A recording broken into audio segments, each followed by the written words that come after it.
प्यार की एक अनोखी कहानी का एपिसोड 39 आप सुन रहे हैं मेरे यानी सुजाता के साथ। अब विज्ञान को कुछ समझ नहीं आता कि आज उसके साथ हो क्या रहा है। वो मेघना मेघना चिल्लाता है और आसमान में बादल, बारिश, घनघोर घटा, हवा तूफान के साथ। इधर मौसम का रुख देख सारे साथी बेचैन कि मेघना कहाँ गई, किसी को कुछ पता नहीं चलता।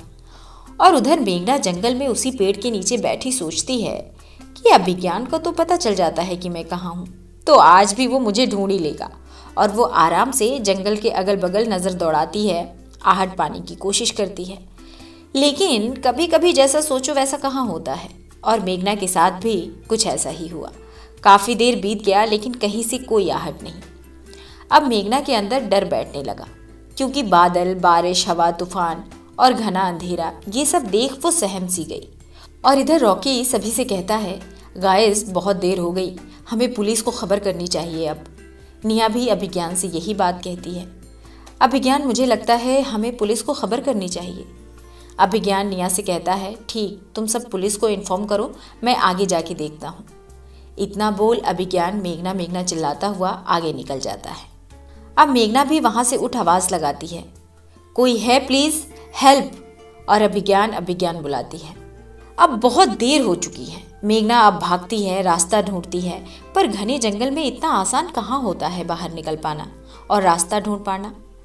बारिश बहुत तेज, ऊपर से बादल की गरजने की आवाज़ अकेली मेघना को एकदम डरा देते हैं। फिर वो थक हार कर उसी पेड़ का सहारा लिए बैठ जाती है और मन ही मन कहती है, अभिज्ञान कहाँ हो तुम, अब तो आ जाओ। इतनी बात मेघना अपने मन में बोलती है और अचानक से अभिज्ञान को ये बात सुनाई दे जाती है। इतनी बात अभिज्ञान के कान में पड़ते ही अभिज्ञान मन में कहता है, मेघना कहाँ हो तुम, मैं आ रहा हूँ। मेघना को भी आभास हो जाता है कि अभिज्ञान यहीं कहीं आसपास है। मेघना तुरंत आवाज़ लगाती है, अभिज्ञान मैं यहाँ हूँ, और वहाँ से उठ खड़ी हो जाती है। जैसे ही वो खड़ी होकर पीछे मुड़कर देखती है, वहाँ अभिज्ञान को पाती है और बिना सोचे समझे मेघना दौड़कर अभिज्ञान के गले से लिपट जाती है बहुत कस के। और अभिज्ञान भी मेघना को बहुत कस के अपनी बाहों में जकड़ लेता है। कुछ देर ऐसे ही रहने के बाद मेघना रोती हुई कहती है, और अगर तुम ज़रा देर हो जाते तो जाने मेरी तो सांसें रुक जाती। अभिज्ञान झट से उसके होठों पे अपना हाथ रख के कहता है, तो मैं अपनी सांसें जोड़ देता, लेकिन मैं तुम्हें कुछ नहीं होने देता। इतना बोल मेघना को अभिज्ञान गोद में उठाने जैसे ही जाता है, मेघना अपने कपड़े संभालते हुए कहती है, मैं चल लूँगी तुम्हारे पीछे पीछे। अभिज्ञान बहुत प्यार से कहता है, पीछे पीछे क्यों, साथ क्यों नहीं।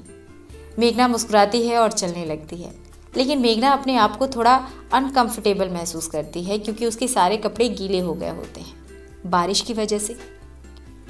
अभिज्ञान ये देख समझ जाता है और मेघना को अपना शर्ट उतार कर पहना देता है और गोद में उठा मेघना को आगे बढ़ जाता है। वो मेघना को लेकर सड़क पर पहुंचता है कि एक कार दिखती है। अभिज्ञान उस कार को रोकता है लिफ्ट लेने के लिए, तो उसमें वही बूढ़े पति पत्नी बैठे होते हैं जो एक बार मेघना अभिज्ञान को लिफ्ट दे चुके हैं। वो दोनों अभिज्ञान मेघना को पहचान जाते हैं और लिफ्ट दे देते हैं।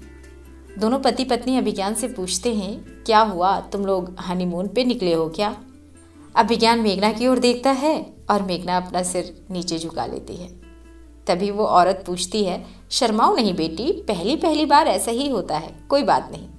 मेरी गाड़ी में पीछे देखो कुछ कपड़े पड़े हैं, पहन लेना। हम लोग शादी में जा रहे हैं, तुम लोग भी चलो, नए नए दूल्हा दुल्हन हो, वहाँ अच्छा लगेगा, और तुम चेंज भी कर लेना। अभिज्ञान मेघना कुछ नहीं बोलते, क्योंकि उन्हें किसी तरह तो लिफ्ट मिली है। उन अंकल आंटी की बात मान वो शादी में पहुंचते हैं।